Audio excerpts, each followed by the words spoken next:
ಮುಂಬರುವ October 22ರಿಂದ November 7ರವರೆಗೂ ಕೂಡ ಕೇವಲ 15 ದಿನದಲ್ಲಿ ರಾಜ್ಯ ಸರ್ಕಾರ ಜಾತಿ ಗಣತಿಯ ಮರು ಸರ್ವೆಯನ್ನು ಮಾಡ್ತೀವಿ ಅಂತ ಹೊರಟಿದೆ. ಇದು ಸಾಧ್ಯನಾ? ಈ ರೀತಿಯ ಅನೇಕ ಅನುಮಾನಗಳು ಹುಟ್ಟುತ್ತಾ ಇದೆ. ಈ ಬಗ್ಗೆ ಮಾತನಾಡಲಿಕ್ಕೆ ನಮ್ಮ ಜೊತೆ ಮೇಲ್ಮನೆ ವಿಪಕ್ಷ ನಾಯಕರಾದಂಥ ಚಲವಾದಿ ನಾರಾಯಣಸ್ವಾಮಿ ಅವರಿದ್ದಾರೆ. ಅವ್ರನ್ನ ಮಾತಾಡ್ಸ್ತಾ ಹೋಗ್ತೀನಿ. ಸರ್, ರಾಜ್ಯದಲ್ಲಿ ಅನೇಕ ಗಣತಿಗಳಾಗ್ತಾ ಇದ್ದಾವೆ. ಸೊ ಅದರಲ್ಲಿ ಇತ್ತೀಚೆಗೆ SC ಗಣತಿ ಕೂಡ ಆಗಿತ್ತು. ಅದು ಯಾವ ರೀತಿ ಆಗಿದೆ ಅನ್ನೋದು ತಮಗೂ ಕೂಡ ಗೊತ್ತು. ಸೊ ಈಗ 15 ದಿನದಲ್ಲಿ ಈ ದಸರಾ ಹಾಲಿಡೇ ಏನು ಬರುತ್ತೆ, ಆ 15 ದಿನದಲ್ಲಿ ಈ ಒಂದು ಜಾತಿ ಗಣತಿ ಆಗಬೇಕು ಅನ್ನೋಂಥದ್ದು ಸಾಧ್ಯವಾ? ಹೇಗೆ ಸರ್ ನಿಮ್ಮ ಅಭಿಪ್ರಾಯ? ಈಗಾಗಲೇ 2 ಬಾರಿ ಜಾತಿ ಗಣತಿ ಮಾಡಿದ್ದೀವಿ ಅಂತ ಹೇಳಿದ್ದಾರೆ.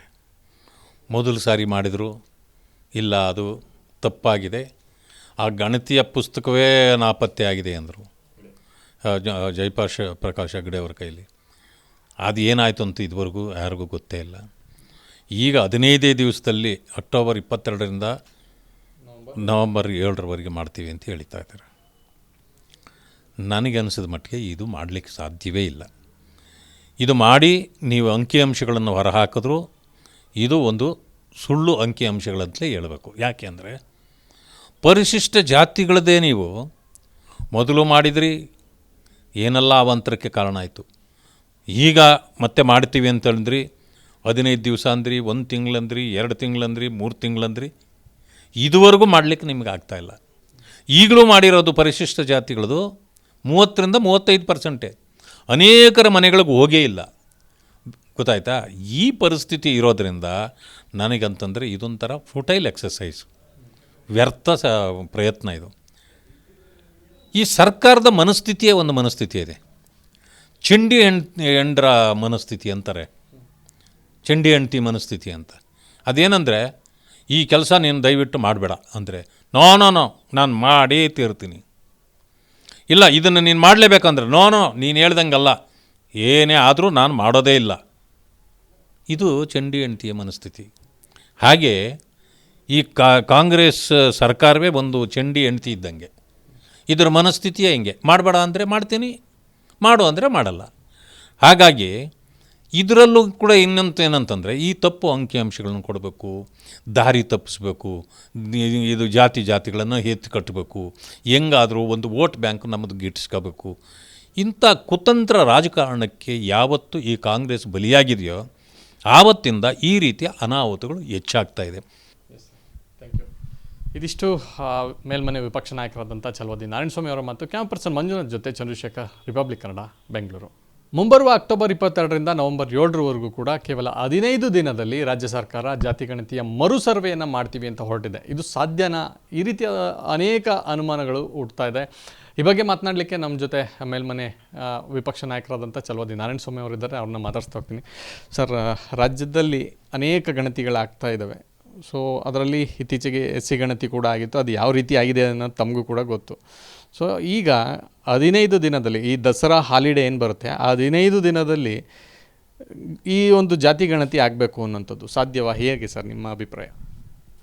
ಈಗಾಗಲೇ 2 ಬಾರಿ ಜಾತಿ ಗಣತಿ ಮಾಡಿದ್ದೀವಿ ಅಂತ ಹೇಳಿದ್ದಾರೆ.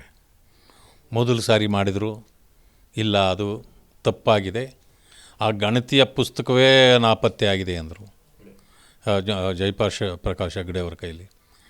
ಅದು ಏನಾಯಿತು ಅಂತ ಇದುವರೆಗೂ ಯಾರಿಗೂ ಗೊತ್ತೇ ಇಲ್ಲ. ಈಗ 15 ದಿವಸದಲ್ಲಿ ಅಕ್ಟೋಬರ್ 22ರಿಂದ ನವಂಬರ್ 7ರವರೆಗೆ ಮಾಡ್ತೀವಿ ಅಂತ ಹೇಳ್ತಾ ಇದ್ದಾರೆ. ನನಗನ್ನಿಸಿದ ಮಟ್ಟಿಗೆ ಇದು ಮಾಡಲಿಕ್ಕೆ ಸಾಧ್ಯವೇ ಇಲ್ಲ. ಇದು ಮಾಡಿ ನೀವು ಅಂಕಿಅಂಶಗಳನ್ನು ಹೊರಹಾಕಿದ್ರೂ ಇದು ಒಂದು ಸುಳ್ಳು ಅಂಕಿಅಂಶಗಳಂತಲೇ ಹೇಳಬೇಕು. ಯಾಕೆ ಅಂದರೆ ಪರಿಶಿಷ್ಟ ಜಾತಿಗಳದ್ದೇ ನೀವು ಮೊದಲು ಮಾಡಿದ್ರಿ, ಏನೆಲ್ಲ ಅವಾಂತರಕ್ಕೆ ಕಾರಣ ಆಯಿತು. ಈಗ ಮತ್ತೆ ಮಾಡ್ತೀವಿ ಅಂತಂದ್ರಿ, 15 ದಿವಸ ಅಂದ್ರಿ, 1 ತಿಂಗಳಂದ್ರಿ, 2 ತಿಂಗಳಂದ್ರಿ, 3 ತಿಂಗಳಂದ್ರಿ, ಇದುವರೆಗೂ ಮಾಡಲಿಕ್ಕೆ ನಿಮ್ಗೆ ಆಗ್ತಾಯಿಲ್ಲ. ಈಗಲೂ ಮಾಡಿರೋದು ಪರಿಶಿಷ್ಟ ಜಾತಿಗಳದು 30-35%. ಅನೇಕರ ಮನೆಗಳಿಗೆ ಹೋಗೇ ಇಲ್ಲ. ಗೊತ್ತಾಯ್ತಾ? ಈ ಪರಿಸ್ಥಿತಿ ಇರೋದರಿಂದ ನನಗಂತಂದರೆ ಇದೊಂಥರ ಫುಟೈಲ್ ಎಕ್ಸಸೈಸ್, ವ್ಯರ್ಥ ಪ್ರಯತ್ನ ಇದು. ಈ ಸರ್ಕಾರದ ಮನಸ್ಥಿತಿಯೇ ಒಂದು ಮನಸ್ಥಿತಿ ಇದೆ. ಚಂಡಿ ಹೆಂಡ್ರ ಮನಸ್ಥಿತಿ ಅಂತಾರೆ, ಚಂಡಿ ಹೆಂಡ್ತಿ ಮನಸ್ಥಿತಿ ಅಂತ. ಅದೇನೆಂದರೆ, ಈ ಕೆಲಸ ನೀನು ದಯವಿಟ್ಟು ಮಾಡಬೇಡ ಅಂದರೆ, ನೋ ನಾನು ಮಾಡೇ ತೀರ್ತೀನಿ. ಇಲ್ಲ, ಇದನ್ನು ನೀನು ಮಾಡಲೇಬೇಕಂದ್ರೆ, ನೋ ನೀನು ಹೇಳ್ದಂಗಲ್ಲ, ಏನೇ ಆದರೂ ನಾನು ಮಾಡೋದೇ ಇಲ್ಲ. ಇದು ಚಂಡಿ ಹೆಂಡತಿಯ ಮನಸ್ಥಿತಿ.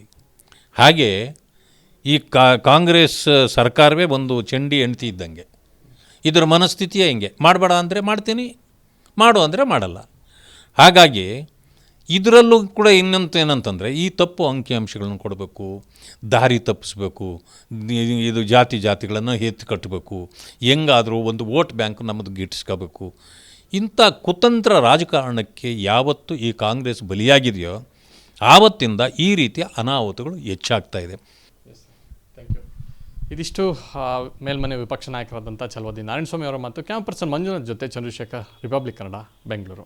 ಮುಂಬರುವ ಅಕ್ಟೋಬರ್ 22ರಿಂದ ನವೆಂಬರ್ 7ರವರೆಗೂ ಕೂಡ ಕೇವಲ 15 ದಿನದಲ್ಲಿ ರಾಜ್ಯ ಸರ್ಕಾರ ಜಾತಿ ಗಣತಿಯ ಮರು ಸರ್ವೆಯನ್ನು ಮಾಡ್ತೀವಿ ಅಂತ ಹೊರಟಿದೆ. ಇದು ಸಾಧ್ಯನಾ? ಈ ರೀತಿಯ ಅನೇಕ ಅನುಮಾನಗಳು ಹುಡ್ತಾ ಇದೆ. ಈ ಬಗ್ಗೆ ಮಾತನಾಡಲಿಕ್ಕೆ ನಮ್ಮ ಜೊತೆ ಮೇಲ್ಮನೆ ವಿಪಕ್ಷ ನಾಯಕರಾದಂಥ ಛಲವಾದಿ ನಾರಾಯಣಸ್ವಾಮಿ ಅವರಿದ್ದಾರೆ. ಅವ್ರನ್ನ ಮಾತಾಡ್ಸ್ತಾ ಹೋಗ್ತೀನಿ. ಸರ್, ರಾಜ್ಯದಲ್ಲಿ ಅನೇಕ ಗಣತಿಗಳಾಗ್ತಾ ಇದ್ದಾವೆ. ಸೊ ಅದರಲ್ಲಿ ಇತ್ತೀಚೆಗೆ SC ಗಣತಿ ಕೂಡ ಆಗಿತ್ತು. ಅದು ಯಾವ ರೀತಿ ಆಗಿದೆ ಅನ್ನೋದು ತಮಗೂ ಕೂಡ ಗೊತ್ತು. ಸೊ ಈಗ 15 ದಿನದಲ್ಲಿ ಈ ದಸರಾ ಹಾಲಿಡೇ ಏನು ಬರುತ್ತೆ, ಆ 15 ದಿನದಲ್ಲಿ ಈ ಒಂದು ಜಾತಿ ಗಣತಿ ಆಗಬೇಕು ಅನ್ನೋಂಥದ್ದು ಸಾಧ್ಯವಾ? ಹೇಗೆ ಸರ್ ನಿಮ್ಮ ಅಭಿಪ್ರಾಯ? ಈಗಾಗಲೇ 2 ಬಾರಿ ಜಾತಿ ಗಣತಿ ಮಾಡಿದ್ದೀವಿ ಅಂತ ಹೇಳಿದ್ದಾರೆ.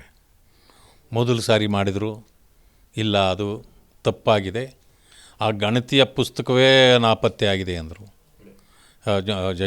ಪ್ರಕಾಶ್ ಹೆಗಡೆ ಅವ್ರ ಕೈಲಿ. ಅದು ಏನಾಯಿತು ಅಂತ ಇದುವರೆಗೂ ಯಾರಿಗೂ ಗೊತ್ತೇ ಇಲ್ಲ.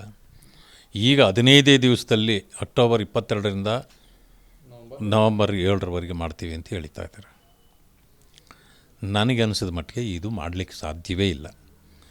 ಇದು ಮಾಡಿ ನೀವು ಅಂಕಿಅಂಶಗಳನ್ನು ಹೊರಹಾಕಿದ್ರೂ ಇದು ಒಂದು ಸುಳ್ಳು ಅಂಕಿಅಂಶಗಳಂತಲೇ ಹೇಳಬೇಕು. ಯಾಕೆ ಅಂದರೆ ಪರಿಶಿಷ್ಟ ಜಾತಿಗಳದ್ದೇ ನೀವು ಮೊದಲು ಮಾಡಿದ್ರಿ, ಏನೆಲ್ಲ ಅವಾಂತರಕ್ಕೆ ಕಾರಣ ಆಯಿತು.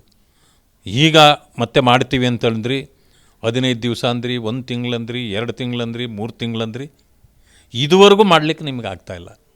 ಈಗಲೂ ಮಾಡಿರೋದು ಪರಿಶಿಷ್ಟ ಜಾತಿಗಳದು 30ರಿಂದ 35%. ಅನೇಕರ ಮನೆಗಳಿಗೆ ಹೋಗೇ ಇಲ್ಲ. ಗೊತ್ತಾಯ್ತಾ? ಈ ಪರಿಸ್ಥಿತಿ ಇರೋದರಿಂದ ನನಗಂತಂದರೆ ಇದೊಂಥರ ಫುಟೈಲ್ ಎಕ್ಸಸೈಸ್, ವ್ಯರ್ಥ ಪ್ರಯತ್ನ ಇದು. ಈ ಸರ್ಕಾರದ ಮನಸ್ಥಿತಿಯೇ ಒಂದು ಮನಸ್ಥಿತಿ ಇದೆ. ಚಂಡಿ ಹೆಂಡ್ರ ಮನಸ್ಥಿತಿ ಅಂತಾರೆ, ಚಂಡಿ ಹೆಂಡ್ತಿ ಮನಸ್ಥಿತಿ ಅಂತ. ಅದೇನೆಂದರೆ, ಈ ಕೆಲಸ ನೀನು ದಯವಿಟ್ಟು ಮಾಡಬೇಡ ಅಂದರೆ, ನೋ ನಾನು ಮಾಡೇ ತೀರ್ತೀನಿ.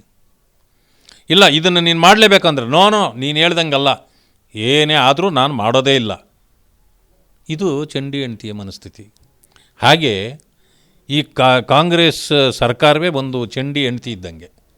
ಇದರ ಮನಸ್ಥಿತಿಯೇ ಹಿಂಗೆ, ಮಾಡಬೇಡ ಅಂದರೆ ಮಾಡ್ತೀನಿ, ಮಾಡು ಅಂದರೆ ಮಾಡಲ್ಲ. ಹಾಗಾಗಿ ಇದರಲ್ಲೂ ಕೂಡ ಇನ್ನೊಂದು ಏನಂತಂದರೆ, ಈ ತಪ್ಪು ಅಂಕಿಅಂಶಗಳನ್ನು ಕೊಡಬೇಕು, ದಾರಿ ತಪ್ಪಿಸ್ಬೇಕು, ಇದು ಜಾತಿಗಳನ್ನು ಎತ್ತಿ ಕಟ್ಟಬೇಕು, ಹೆಂಗಾದರೂ ಒಂದು ವೋಟ್ ಬ್ಯಾಂಕ್ ನಮ್ಮದು ಗಿಟ್ಟಿಸ್ಕೋಬೇಕು.